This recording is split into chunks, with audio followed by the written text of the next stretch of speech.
Salut à toutes et à tous, c'est Théo de la chaîne Canal Supporter, très content de vous retrouver aujourd'hui, au lendemain de cette victoire qui sonne un petit peu creux de la part du Paris Saint-Germain contre la Juventus. Je ne suis pas seul, je suis avec le seul et l'unique, celui qui est aussi grand que Donnarumma, qui est fan de l'attaque des Titans et surtout le boss du Twitch de Canal Supporter. Mesdames et messieurs, veuillez applaudir Jonathan Bensadoun.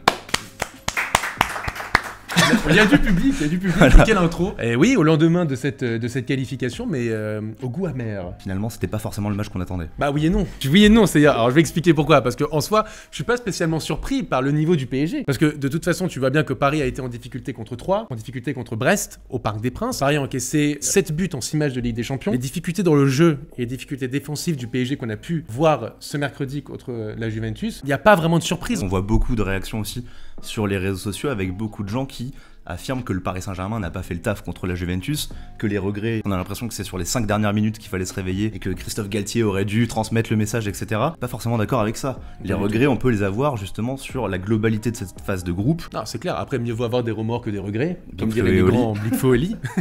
Mais ça, on est sur un autre débat. Mais pour être plus sérieux, effectivement, moi, je suis quand même assez déçu, bien sûr, que le PSG finisse deuxième. Non pas par le match d'hier, parce qu'encore une fois, je m'attendais malheureusement à collectivement pas grand chose, parce qu'en plus t'avais pas Neymar qui est hyper dépendant dans ton collectif depuis le début de la saison. Simplement, tu peux pas anticiper le fait qu'à la 70e minute, Benfica doit marquer 4 buts pour finir premier. Mais tu peux pas anticiper ça. Justement, mon problème, c'est que j'ai l'impression que le Paris Saint-Germain n'est pas assez maître de son destin. Et à chaque fois... Ouais, mais je suis d'accord avec toi, oui, Théo, mais à chaque fois, là, voilà, c'est quand même des circonstances incroyables. Mais à chaque fois, on se dit, bon, bah, voilà, on est tranquille, ça ne pourra pas arriver.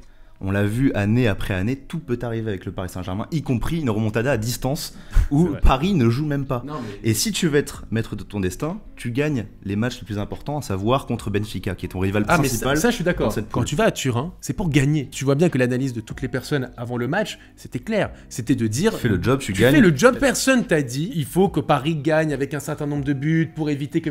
Personne n'en a parlé. Les regards n'étaient pas concentrés là-dessus, ils étaient concentrés sur une victoire. Paris a fait le taf. Paris a gagné, ils ont fait 2 sur 2 contre la Juve. Le problème, il est pas là. Le problème, c'est faire 2 points sur 6 contre Benfica, qui est certes une équipe intéressante puisqu'elle est invaincue depuis le début de la saison. Mais quand t'as la prétention du Paris Saint-Germain, avec ses joueurs, etc., le bilan, c'est que tu n'es pas capable de les battre et que les matchs n'ont pas été très intéressants, même contre Benfica. T'es en difficulté à Benfica, où tu marques un but magique de Léo Messi contre le cours du jeu. Et encore une fois, bah, c'est les mêmes problèmes si on s'en remet aux éclats de nos attaquants. Et finalement, par rapport à l'année dernière, bon, t'as des meilleures combinaisons, t'as quand même du mieux, t'as quelques matchs exceptionnels avec le match contre Haïfa, mais finalement, dans la Ligue des Champions, pour l'instant, c'est le seul très bon match du Paris Saint-Germain. C'est le seul match qui est maîtrisé, et encore tu prends 2 buts. Tu prends 2 buts, chose que n'a pas fait le Benfica. Benfica, ils ont pris 1 but, et c'était à Haïfa, et ils ont gagné sur penalty en plus. Sur penalty. Évidemment que le fait d'être deuxième est une déception. Quand tu vas retenir un peu la première partie de saison du PSG, de finir deuxième de ta phase de poule de Ligue des Champions avec une Juve qui n'est pas la meilleure Juve, loin de là de ces dernières années,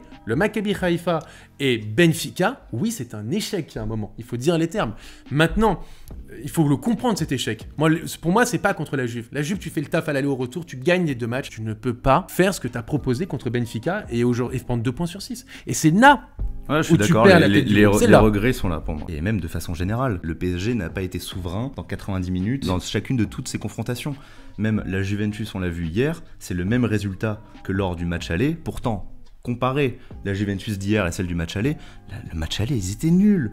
Il n'y avait rien dans le jeu qui était proposé. Et malgré tout, on a réussi à se faire peur. Vaut mieux, quand même, avoir ce bilan-là maintenant, avant les 8e de finale qui sont dans 2-3 mois à limite, ça sera une autre saison. Après la Coupe du Monde, vraiment, les configurations seront tout autres.